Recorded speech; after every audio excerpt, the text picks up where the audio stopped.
guys. Okay, so Jeremiah, and I believe I'm at chapter 45. Before I read here, I wanted to also speak to my church family. So I spoke to Samari in my last video, but I want to also address my church family too. If anybody ever sees this, I doubt it, I don't know. But anyway, I want to encourage you to always be hungry and thirsty after righteousness. We may fall down, but I want us to get back up again. And if we can't get up on our own, we shouldn't be trying to do anything on our own. But if we ask the Lord for help, He will help us. There are 66 books in this Bible, and we may not have the complete knowledge of all 66 books, but the Lord gives us exactly what we need in the moment that we need it. So He may not reveal all 66 books once we read through. He really wants us to search for Him and be thirsty and hungry for Him. So I'm thirsty, I'm hungry, and I hope you guys are too. I'm praying for y'all. I hope you're praying for me. Don't ever give up. Don't ever quit. And always know that the Lord is faithful. He promised that He would never leave us. He'll never forsake us. As long as we are being hungry and thirsty after Him, and don't even let yourselves, and I'm speaking to myself, don't even let yourself get you to draw back. Don't get slack. Keep the coals on the fire. If you feel yourself, slipping, keep yourself a little ledger. I write down here the book that I'm reading in my Bible. I write down the book that I'm reading, and I write down the chapter in each book. And then over here, I write down the dates that I read.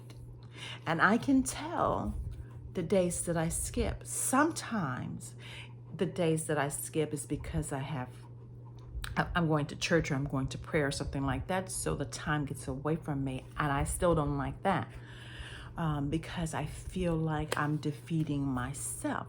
But I know that the Lord does not condemn me for that, and I appreciate that. But this just keeps me motivated to say, okay, Monisa, you need to not just read, right? You can just read this as a novel if you want to, but you're not going to get you're not going to get any healing out of it. You're not going to get any wisdom out of it. You're not going to know what to do for, the situations that's happening in that chapter. But if you read it and you have your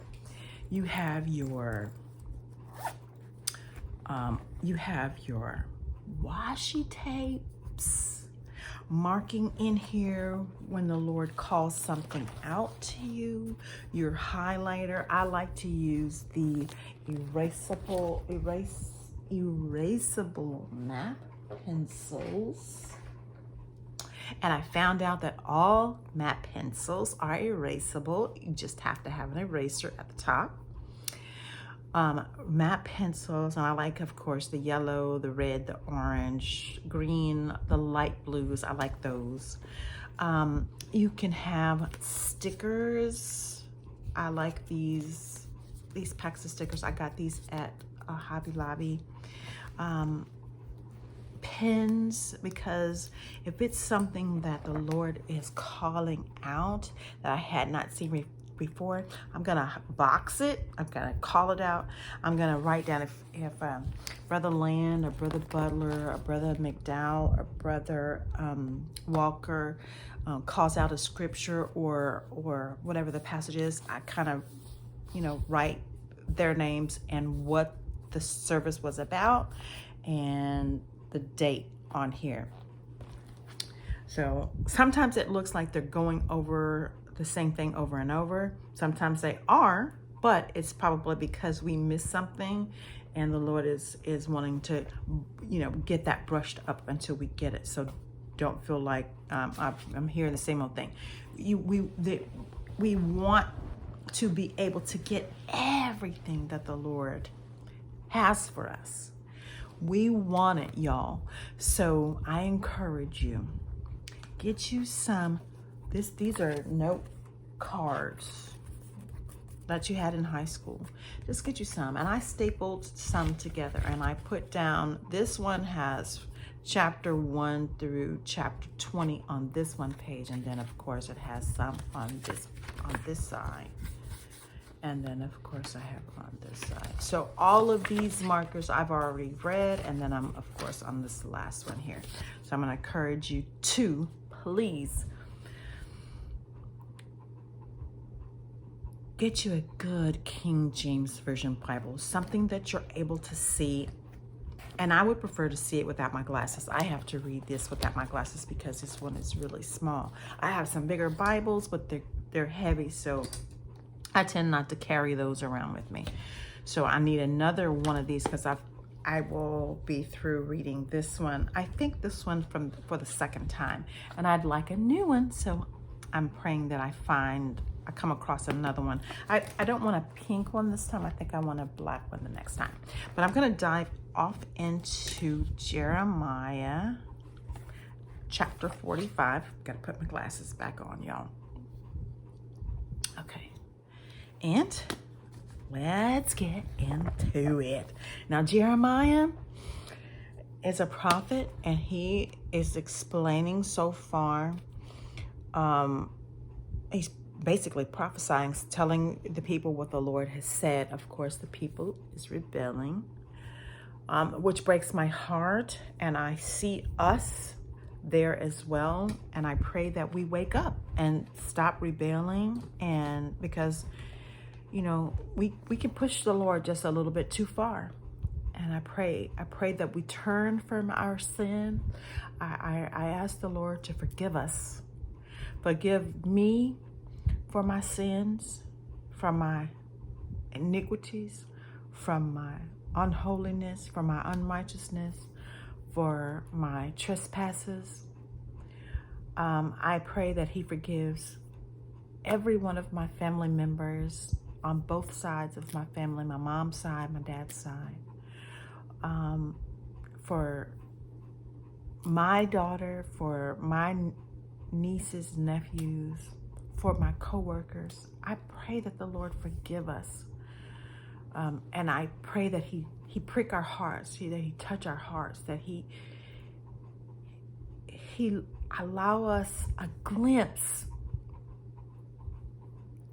just a glimpse of how he wants us to live, and let us know that we can live holy right here in this wicked world. We can live holy, and let that spread like wildfire. I mean, sin has spread.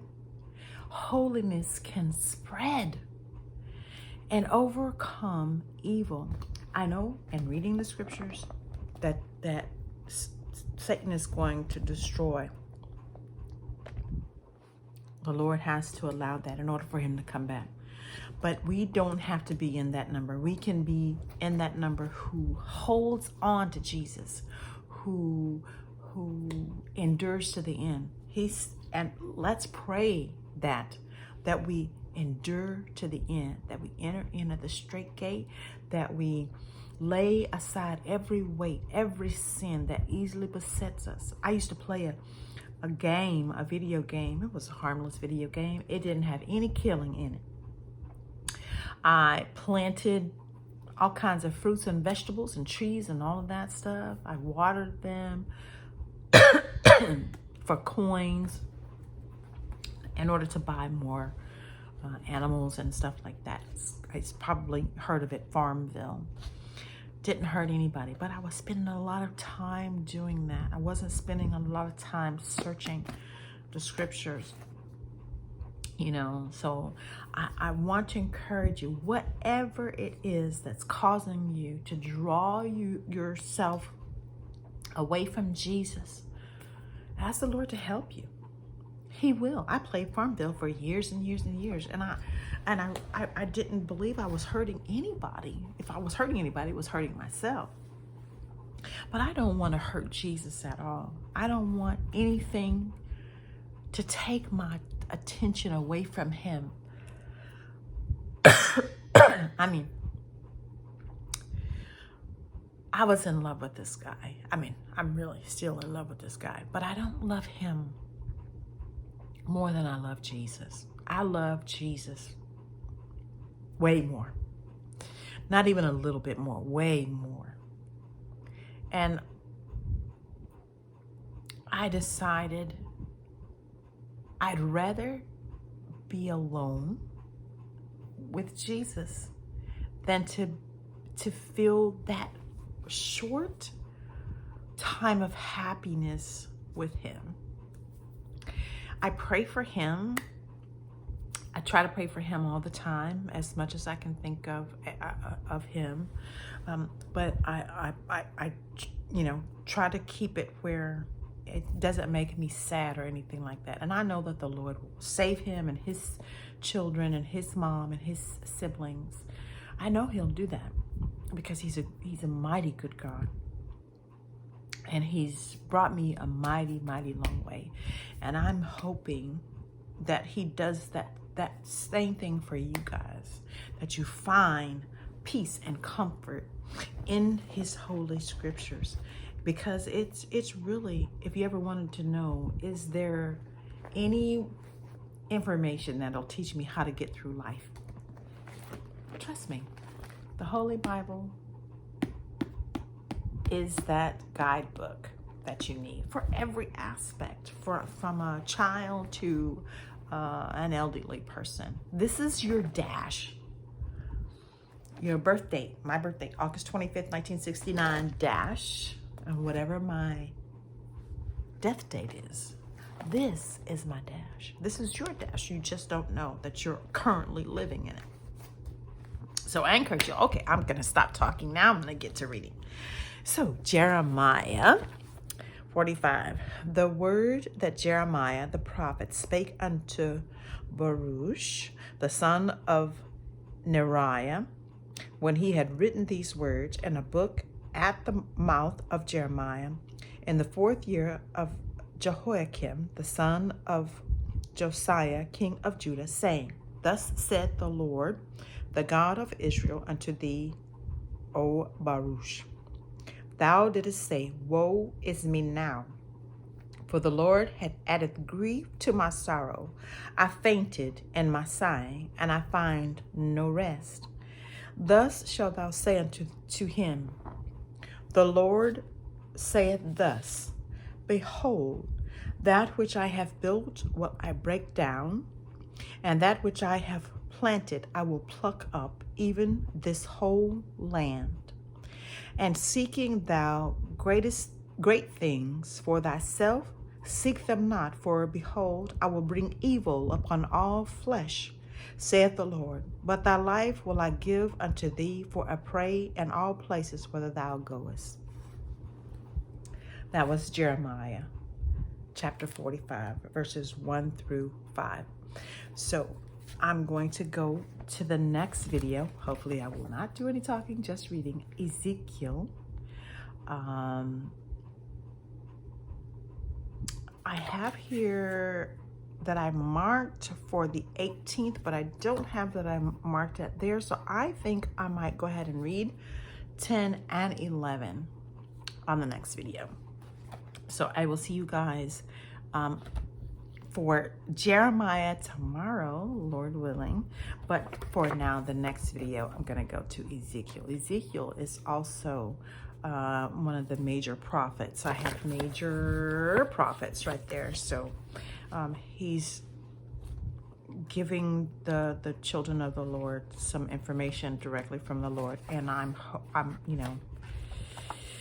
you hope they just listen, but it's already written. But this is for us too, so we need to take heed as well. So I'm gonna mark down the 19th and 2023.